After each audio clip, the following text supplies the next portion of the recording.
I spend a lot of my time thinking about how to deepen my own understanding of finances and investing and structuring my budget and all that sort of stuff. And I also spend a lot of time thinking about how to help other people understand how to do the same thing. And this thing that I keep running into, I never really had a way to define until I heard this term, financial nihilism. And I've been thinking about it a lot. Nihilism, of course, being the belief that none of this really matters. And specifically with finances, it kind of just feels like you're playing a broken, rigged system with all the cards stacked against you. So, why bother? Understanding properly is the first step to navigating successfully. So, why does this stuff happen? Just to be clear, I do think there's more that could be on this list, but this is sort of the big five that I've identified.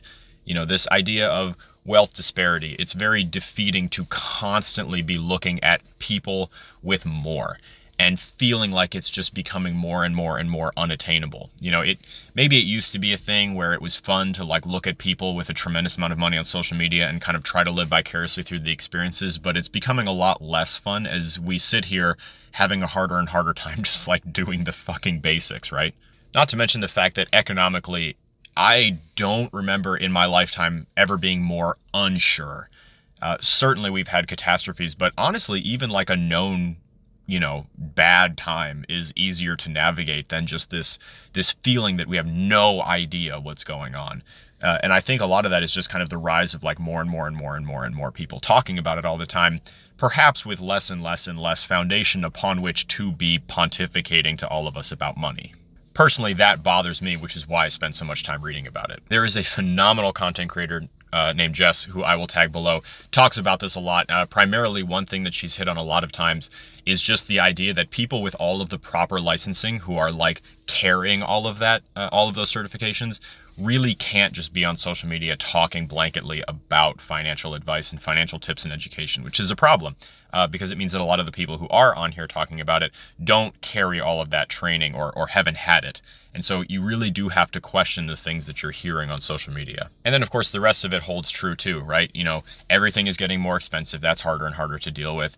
We are not making more money. That's getting harder and harder to deal with, which leads to a distrust in institutions. And yet I find us constantly relying on them to play the game of speculative gambling and investing in order to make the things that we are gambling, speculating, and investing in more of a sure thing.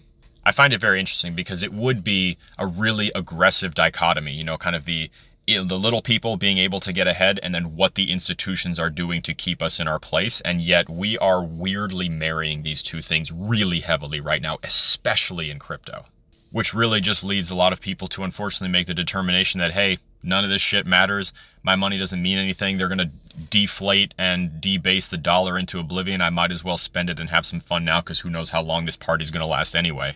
Coupled with the apathy towards debt, just this idea that hey, whatever, might as well carry debt because who cares?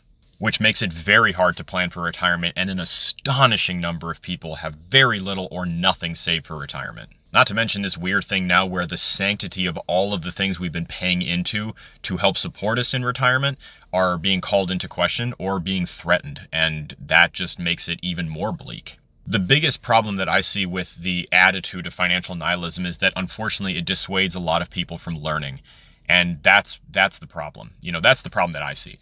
Education is your greatest weapon. Education and learning is a superpower. And unfortunately, whether or not it's because we're living in a time where education and intelligence are being more and more demonized by people who just have a vested interest in keeping you in your place, or because you've learned just enough to understand how flawed and rigged the system is and that's made you feel real defeated, either way, I think it's worth really, really, really doubling down on your effort and your desire to learn and become more informed. This brings me to kind of my final soapbox moment for the day here.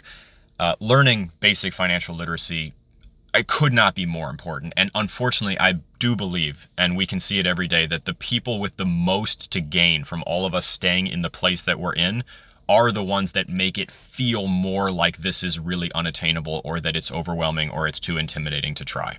You would be amazed at how much you can learn with just a few minutes every day to learn a couple new jargon terms or to read just a little bit about a better way to budget or something like that. Something I should have put here too is just learning about what we spend our money on, because I know that it feels like it's really hard to save when you feel like what you're doing is just spending money on what it takes to survive.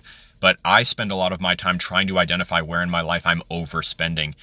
And that could look like spending less on something that's not going to last you as long. You know, in a world where hyper-consumerism is being shoved down our throats on a regular basis, companies and corporations who make the most money from us buying their stuff are incentivized to make shittier products so that they last less time, so that we have to buy them more often. And then, of course, finally, I'm a big fan of decentralizing our finances. So many of these problems come about because money and the systems of money are owned by companies who have, of course, a vested interest in having the widest profit margins possible, which means delivering an inferior product to people so that they have to spend more money and time in that system. So, of course, trying to find ways that you can opt out of it where possible, I think are worth exploring. And just for the record, that right there is why I have been sort of notably opposed to just blanket crypto, but a massive fan of decentralized finance. If you're curious about how to navigate this better, or what I'm doing to navigate it better myself and what I'm doing to learn every day, please feel free to let me know. I'm here, and this is basically the only thing I think about, and I have a very vested interest in learning as much as humanly possible. And the point of this platform is to share all of that with anyone who's curious.